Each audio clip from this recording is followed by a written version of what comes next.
So yun guys ang mga kanagdadasay. So ito tanim natin kamuting kahoy. Ayan, kung mapansin nyo, wala na, sinira. So ayan. So nasa 10 puno siguro to. Sinira ng baka. So ayan, shout out sa Makin Baka. Shout out sa'yo, sa may-ari ng baka na to. So ilang araw na to, hindi lang araw, linggo na. Siguro naman di ka bulag, no? Yan. Siguro hindi ka naman bulag. O siguro hindi ka naman sa opisina nagtatrabaho para hindi mo maintindihan ang sinisira ng ang ginagawa mo.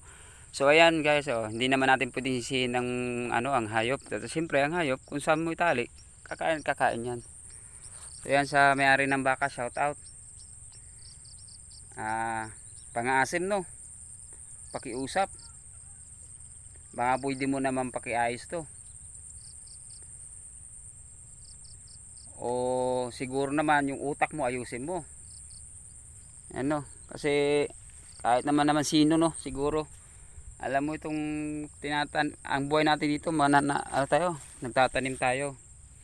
Siguro alam mo naman siguro ang pakiramdam. Kung ako siguro may-ari ng baka, talian ko yung mga tanim mo.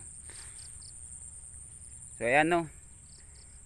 So guys, good morning. So ayan, kahit paano relax pa rin tayo. Kumbaga pa rin tayo, no.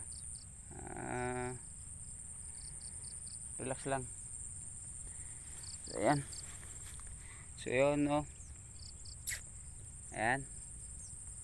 Ay baka. Ayan, no guys, no.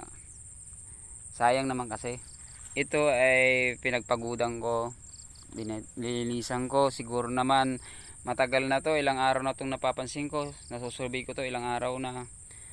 Nung una malit lang yung damage niya, pero ngayon, no, madami na. Eto na, halos kalbuhin na niya. So ewan ko ba sa may-ari ng baka kung bakit hindi niya to, kung ano yung isip niya, o may isip ba. So shoutout sa'yo kung sino ka man. So hi baka. O ayan, no, God bless. Sana man next day o mamaya pag ko, siguro mapansin niya. Ayan.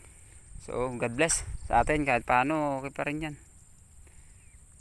Siguro pag naayos ko to, tamnan ko lang ulit ng bago. Ayan, God bless sa atin and good morning.